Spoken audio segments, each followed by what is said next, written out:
In December of 1880, a full-rigged ship named the Ellen Austin left Liverpool, England, carrying a manifest of emigrants bound for New York. She was a large vessel, 210 feet long and over 1,800 tons, built of white oak in Damariscotta, Maine, in 1854. She had been crossing the Atlantic for over 25 years by then, running the route between Europe and America so many times that her crew knew the swells and the currents and the moods of the mid-Atlantic, the way a farmer knows the shape of his own fields. Her captain on this voyage was A.J. Griffin. Her cargo was human, families looking to start new lives in America, packed below deck with their trunks and their hope and their willingness to endure weeks of miserable ocean crossing for the chance of something better on the other side. The voyage should have taken 4 to 5 weeks. It took over 2 months. The Ellen Austin did not dock in New York until February 11th, 1881. The delay was the first clue that something unusual had happened during the crossing. And what happened, according to the story that would eventually make the Ellen Austin one of the most famous ships in maritime folklore, was this. Several weeks into the voyage, somewhere in the mid-Atlantic, the crew of the Ellen Austin spotted another vessel. She was a schooner, considerably smaller than the Ellen Austin, drifting without direction, her sails slack, her deck empty. Captain Griffin studied her through his spyglass for 2 days, watching for movement, looking for any sign of crew, any indication that the ship was occupied. He saw nothing. No one appeared on deck. No flag was raised. No lantern was lit. The ship drifted like something the ocean had forgotten about. Griffin was cautious. An abandoned ship in the open Atlantic could be a trap. Pirates had been known to leave vessels looking empty to lure rescuers aboard, then attack from hidden positions below deck. A schooner drifting in calm water with her cargo intact looked like a gift, and gifts in the middle of the ocean were rarely what they seemed. But after 2 days of observation with no response, no movement on deck, no signal, no sign that any living person was aboard, Griffin decided the ship was genuinely abandoned and genuinely valuable. Under maritime salvage law, a derelict vessel recovered at sea could be claimed as a prize. The ship and her cargo would belong to whoever brought her into port. For a captain whose income depended on the thin margins of transatlantic shipping, a loaded schooner adrift in the open ocean was the equivalent of finding money on the ground. You did not walk past it. Griffin sent a party of armed men across in a longboat. They climbed the schooner's side and searched her from bow to stern. What they found was a ship that looked as though her crew had stepped off the edge of the world. Everything was in order. The rigging was intact. The hull was sound. Provisions were still aboard, food and water enough for weeks. There was no crew. There were no bodies. There was no sign of violence, no blood, no bullet holes, no damage consistent with piracy or struggle. The ship's logbook was missing, which meant there was no record of where she had been or what had happened to the men who had sailed her. The nameplates had been removed from her bow, making it impossible to identify the vessel or determine her port of origin. But her cargo hold was full. She was carrying a load of mahogany, an expensive tropical hardwood, probably loaded in Honduras or another Central American port, and bound for Britain or the Mediterranean. The cargo was intact and untouched. The ship herself was seaworthy. Whatever had caused her crew to abandon her, it had not been damage to the vessel, and it had not been theft. The schooner was a mystery, but she was also a fortune. Griffin claimed the schooner as salvage. He placed a prize crew aboard her, a team of his best men, with orders to sail her alongside the Ellen Austin to New York, where the ship and her cargo could be sold for a substantial profit. The two vessels set out together, the Ellen Austin and her nameless companion, heading west across the Atlantic. For 2 days, everything was normal. The ships sailed within sight of each other, close enough to communicate by signal. Then a storm struck. The North Atlantic in winter can produce weather that separates ships by hundreds of miles in a matter of hours. The wind rose, the sea built, the sky turned black, and the Ellen Austin lost sight of the schooner. When the storm cleared several days later, the derelict was gone. Captain Griffin searched for her. He altered course, scanned the horizon, sent lookouts to the mastheads. After what may have been days of searching, the schooner was spotted again, far off, drifting as aimlessly as when they had first found her. The Ellen Austin closed the distance. Griffin raised his spyglass and looked at the deck of the ship he had claimed as his prize. It was empty. The prize crew he had placed aboard was gone. Every man he had sent to sail the schooner had vanished. The ship was a derelict again, floating without direction, without crew, without explanation. It was as if the men had never been there at all. This is the point where the story diverges, depending on which version you read. In one telling, Griffin's crew refused to go near the schooner again. They were sailors, and sailors believed in omens. A ship that swallowed men and returned them to the sea was not a prize. It was a warning. Griffin abandoned the derelict and sailed for New York, arriving late and shaken but alive. In another version, and this is the version that became the most famous, Griffin convinced a second crew to board the schooner. It was not easy. The men had watched their shipmates disappear. They had seen the derelict return to its original state, as if the first prize crew had never existed. Sailors were superstitious men, and what they had witnessed went beyond superstition into something that felt like proof of the supernatural. Griffin offered extra shares of the salvage profit and insisted that the first crew had simply been washed overboard in the storm. It was a plausible explanation. Men were lost at sea in storms all the time. The schooner was still worth a fortune. The second crew boarded reluctantly, well armed, with ropes lashed between the two ships to prevent separation. They agreed to a system. Both ships would ring their bells throughout the night in call and response, so that each vessel always knew the other was close. That night, a dense fog rolled in from nowhere, the kind of North Atlantic fog that can reduce visibility to nothing in minutes, turning the entire world into a wall of gray that absorbs sound and light and direction. The Ellen Austin lost sight of the schooner's lantern almost immediately. The crew rang their bell through the fog, and for a time the schooner answered, bell for bell, the sound coming through the gray curtain like a heartbeat in the dark. Then the schooner's bell stopped. The Ellen Austin rang again, no answer. Again, silence. The crew rang their bell all night, sending the sound out into the fog and receiving nothing back. In the morning, the fog lifted, revealing an empty ocean in every direction. The schooner was gone. The second prize crew was gone. The ship that 8 men had done it again, and this time she had taken herself with them. Neither the derelict nor any member of either prize crew was ever seen again. In some versions, the crew refused the second boarding entirely. In others, Captain Griffin himself went aboard the second time. In one account, the derelict was eventually spotted a third time, but Griffin refused to approach and fled for New York.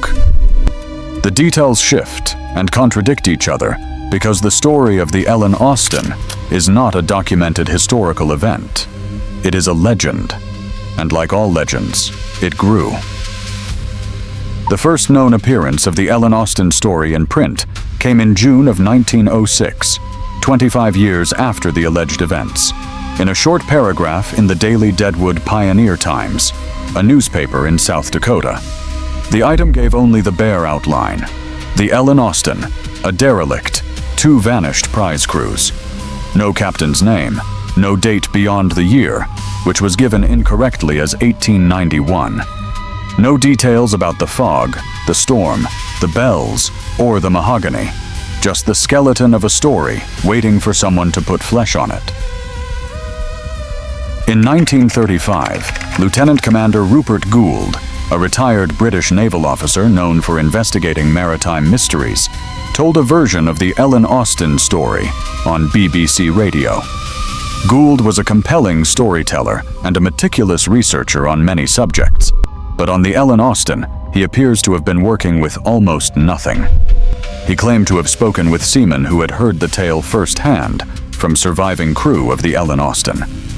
His version included many of the details that would later become standard in the retelling. The captain studying the derelict through his spyglass, the missing logbook, the intact cargo of mahogany, the storm that separated the ships, and the horrifying discovery that the prize crew had vanished. Gould's broadcast was popular, and his version of the story was republished in his 1946 book, The Stargazer Talks. But Gould got most of the verifiable facts wrong. He gave the wrong name for the captain. He gave the wrong destination for the ship. He gave the wrong ownership for the vessel. He placed the encounter in waters near the Sargasso Sea and the Bermuda Triangle. But shipping records and historical route data show that vessels traveling from Liverpool to New York in winter took the northern route across the Atlantic, tacking into the prevailing westerlies. This route passed far north of both the Bermuda Triangle and the Sargasso Sea.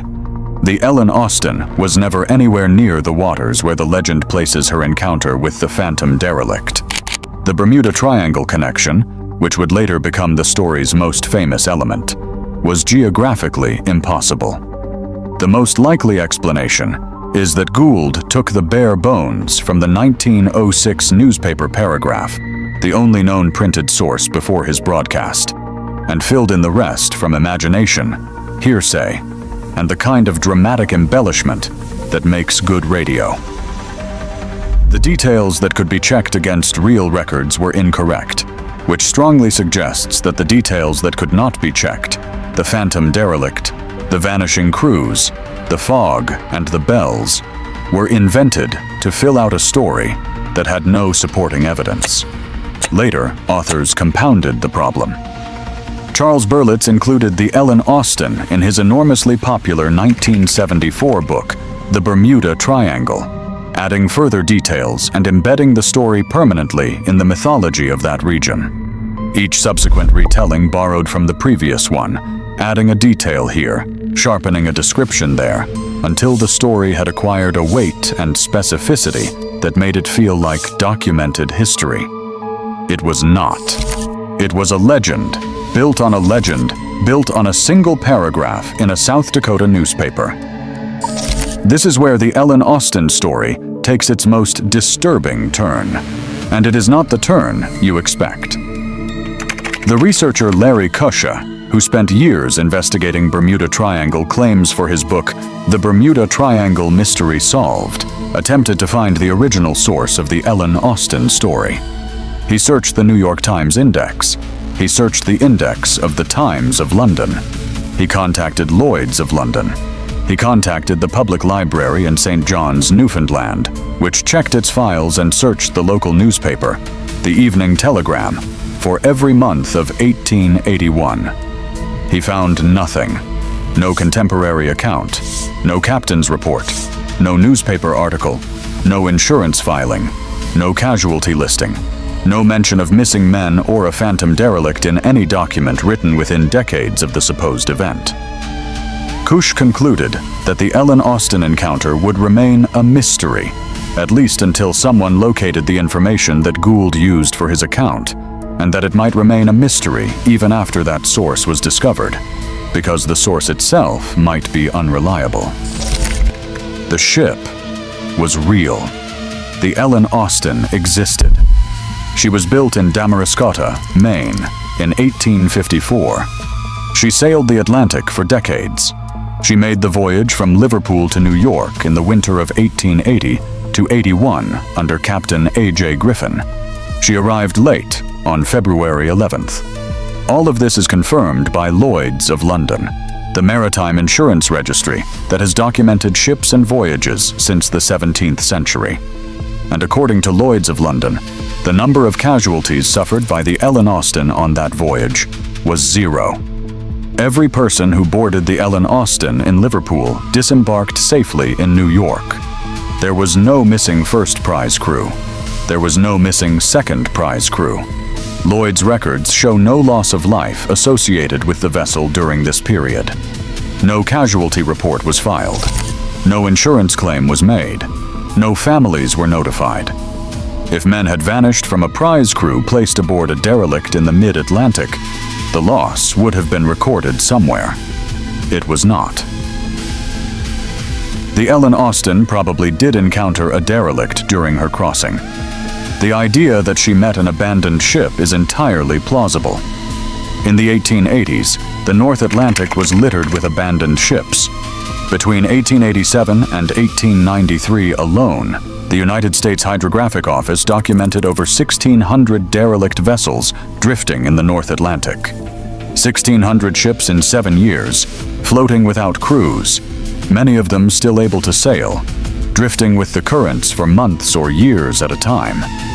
Some had been grounded on sandbars off the American coast and later refloated by the tide. Some had been abandoned during storms and never recovered.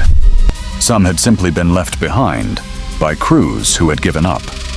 These were real, ordinary maritime losses. Nothing mystical about them. Encountering an unmanned ship in the open ocean was not rare. It was routine. Captains reported them the way drivers report potholes. In 1873, the bark Abd el-Kader, crossing the Atlantic toward Boston, found 2 separate derelicts in a single voyage. One was the Robert C. Winthrop, with water in her bilge but otherwise seaworthy. The other was the schooner Kate Brigham, fully laden with a cargo of petroleum and perfectly intact. The story ran in the New York Times and was well known among Atlantic sailors. The ocean was full of dead ships going nowhere, and finding one was not a supernatural event. It was Tuesday. It is entirely plausible that Griffin found a derelict, boarded her, and attempted to claim her as salvage. It is plausible that a storm separated the ships and that the derelict was lost. A prize crew aboard a small schooner in a North Atlantic winter storm, undermanned and unfamiliar with the vessel they were sailing, trying to navigate a ship whose logbook and nameplates were missing and whose history was a blank, could easily have been overwhelmed by the weather and lost with all hands. The sea did not need supernatural assistance to kill men on a ship they barely knew how to sail. It has been doing that for as long as men have gone to sea. But the second prize crew, the fog, the bells ringing through the night and then falling silent, the ship that swallowed men twice and then vanished forever, that is the part of the story that has no evidence behind it. That is the part that grew in the telling, from a 1-paragraph newspaper item in South Dakota to a radio broadcast to a Bermuda Triangle legend repeated in hundreds of books, websites, and documentaries. Each version added details that the previous one did not have, each retelling making the story a little more terrifying and a little less true. After the 1881 voyage, the Ellen Austen was sold to a German company and renamed the Meta. 2 years later, in 1883, she was wrecked along the American coast. The ship that had supposedly survived an encounter with a phantom derelict and the disappearance of 2 prize crews met her end the way most ships do, on rocks in a storm, with nothing mysterious about it. She broke apart and was forgotten, just another wreck on a coastline that had already claimed thousands. But the story survived. It always does. The sea creates legends the way it creates storms, out of nothing visible, gathering force from the emptiness around it, until it becomes something that cannot be ignored.